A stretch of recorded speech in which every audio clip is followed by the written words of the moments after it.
Hi guys, welcome back to the Drive Life channel. In today's video we're going to be talking about the Volvo speed limiter. So for those of you that don't know, on the 20th of May 2020 Volvo announced that all of their new cars will now be fitted with limiters that limits them to 180 kilometers per hour, and this is around just about 100 miles an hour. So in today's video we'll be talking about sort of the implications of that, whether it's really a big issue and why Volvo have done it, because obviously they'll have done it for a reason. So yeah, let's get into it. Rather typically it started raining, so we moved to the side of the car, so let's get into why Volvo are bringing in the speed limit. So essentially Volvo is obviously a safety conscious brand, and their goal is by 2030 to have 0 deaths or injuries in any of their vehicles. So this means that every car from now, well, from May 2020, will now be fitted with a speed limiter that limits the car to 180 kilometers an hour.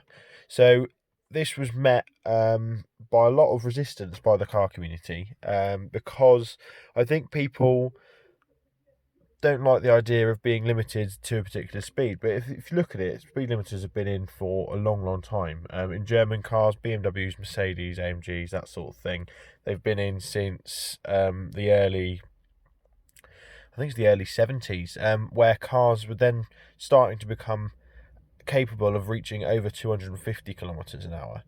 So what they essentially did was decided that 250 kilometers an hour was going to be the absolute limit for most German cars, and that's why if you buy a C63 AMG or an M3 or anything like that, they are limited to 155 miles per hour or 250 kilometers per hour. So essentially what Volvo are doing is they're bringing this down another 70 kph.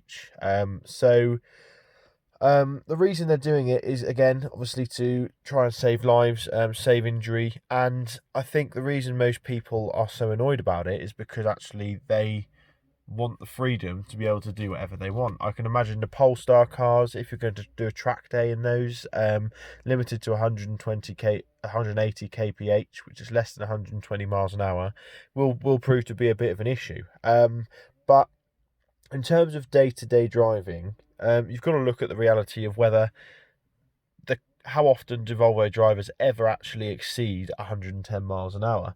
Obviously on the Autobahn in Germany, they may do this more regularly than in any other country, but here in the UK I can't really see an issue with the speed limiter being introduced.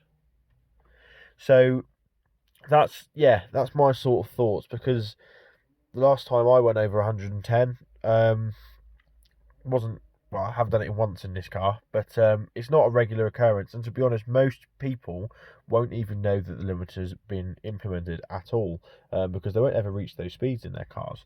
Another thing you've got to consider is also the fuel economy as well, because in Germany they're massively reducing speed limits now, so the de-restricted autobahn is becoming sort of an antiquated rarity somewhat, and the plan is to eventually get rid of them altogether, just because of the fact that they produce so much CO2 and use so much fuel.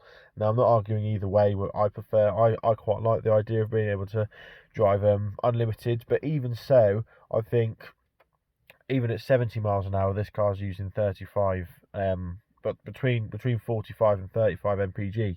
So I dread to think what it would be doing at 140 or the 150 that this car can do. So from that point of view, I can again understand Volvo's reasons for doing it. And finally, the final one is going to be that these limiters don't actually make the cars any slower up to 180 kilometers per hour. So if you've bought a Polestar that can do 4.5 seconds to 60, your car will still be able to do that. The speed limiter will not affect that whatsoever. It will just mean that when it gets to 180 kilometers per hour or 110 miles an hour, then it will sort of just be a soft limiter, so it will just essentially stop the car revving any further by cutting fuel. So yeah, I'll be interested to get your guys' thoughts on the whole issue, really. Let me know what you guys think. Should Volvo do special packages, perhaps, or on their performance cars that allow them to travel more than 180 kilometers an hour, or should they just leave it and not put the limiters in place at all? Another thing Volvo have also done is actually implement what's called a safe key, which essentially means that there's a key that you can give to any sort of relatives or young drivers or unexperienced driver, where you can actually set within the car a lower limit as well. So it's a bit like the Dodge Challenger red key and black key, where the red key gives you the full 700 horsepower, and I think the black key takes it down to 400 or something. So that's another interesting thing that Volvo have come out with as well, which will be standard on all cars from May 2020, or is standard from all cars that are produced from May 2020. So yeah, like I said, guys, let me know what you think. I'll stick a poll on the channel after this video goes live, so you guys can tell me, show me exactly what you think. But yeah, thanks for watching, and I'll see you next video. Cheers.